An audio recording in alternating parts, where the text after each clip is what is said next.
కొత్త రెసిపీతో మీ ముందుకు వచ్చేసానండి. ఇన్స్టెంట్గా ఈజీగా ఇంట్లోనే ఇలా చేసుకోండి. డబల్ కా మీఠా చాలా బాగుంటుంది అండ్ టేస్టీగా ఉంటుంది. 1 వీక్ అయినా అస్సలు ఖరాబ్ కాదండి. ఎలా చేసుకోవాలి, దీనికి కావాల్సిన ఇంగ్రీడియంట్స్ చూసేద్దాం.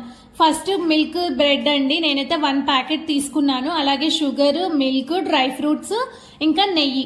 ఈ 4 ఉంటే చాలండి, double ka meetha ready. First cut చేసుకోవాలి. మిల్క్ బ్రెడ్ తీసుకొని 4 పీసెస్ లెక్క కట్ చేసుకోండి.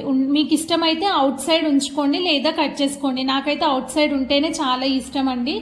తర్వాత చిన్న చిన్న పీసెస్ లెక్క కట్ చేసుకొని, అలాగే డ్రై ఫ్రూట్స్ని కూడా చిన్న చిన్న పీసెస్ లెక్క కట్ చేసుకోండి. తర్వాత మిల్క్ని కూడా బాయిల్ చేసుకొని పక్కన పెట్టుకోండి. వేడి వేడి నూనెలోకి ఇవి బ్రెడ్ ముక్కల్ని ఒక్కొక్కటి వేసుకొని అస్సలు విరగకుండా 2 సైడ్స్ క్రిస్పీగా కాల్చుకోండి. ఎలా అంటే మన టోస్ట్ ఉంటుంది కదా, సేమ్ అలా కాల్చుకోండి. బ్రౌన్ కలర్ వచ్చేలాగా కాల్చుకోండి, లేకపోతే అస్సలు టేస్టీగా ఉండదండి. లోపల మొత్తం ఇట్లా స్పంజ్ ఉండి అస్సలు టేస్టీగా ఉండదు ఈ డబల్ కా మీఠా. ఇలా చిన్న చిన్న టిప్స్ ఫాలో అవుతూ మీ ఇంట్లో వాళ్ళకు కూడా ఇలా చేసి పెట్టండి. రోజు కావాలంటారు, అంత టేస్టీగా ఉంటుంది. అంతే అండి. అవి బ్రౌన్ కలర్ వచ్చేలాగా వేయించుకొని ఒక చిన్న బౌల్లో తీసుకొని పక్కన పెట్టుకోండి. తర్వాత అదే ప్యాన్లోకి కొంచెం గీ యాడ్ చేసి అందులోకి డ్రై ఫ్రూట్స్ అన్నీ మంచిగా బ్రౌన్ కలర్కి వచ్చేలాగా వేయించుకోండి.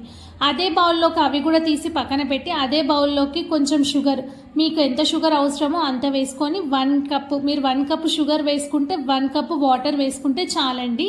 మిల్క్ మనం ఆల్రెడీ బాయిల్ చేసి పెట్టుకున్నాం కదా, అది కూడా ఇందులోకి షుగర్ సిరప్లోకి ఇది కూడా యాడ్ చేసి పైన నుంచి ఇవన్నీ అండి డ్రై ఫ్రూట్స్ అండ్ మనం ఇందాక టోస్ట్ చేసి పెట్టుకున్నాం కదా బ్రెడ్ ముక్కలని, అవి కూడా యాడ్ చేసి పైన నుంచి ఉంటే ఫుడ్ కలర్ యాడ్ చేసుకోండి లేదా స్కిప్ చేసేయండి.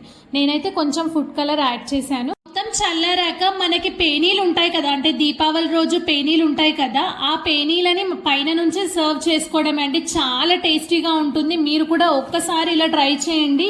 చాలా ఈజీ అండి. పెద్ద ప్రాసెస్ అని ఎవరు చేయడానికి ఇష్టపడరు కదా. మీరు ఇలా చేసి మీ ఇంట్లో వాళ్ళ నోరు తీపి చేసేయండి, మిమ్మల్ని అందరూ మెచ్చుకుంటారు. ఒకవేళ కనుక మీకు పేనీలు అవసరం లేదు అనుకుంటే స్కిప్ చేసేయండి. మా ఇంట్లో ఉండే నేను వేశాను. ఈ వీడియో నచ్చితే లైక్, షేర్, సబ్స్క్రైబ్.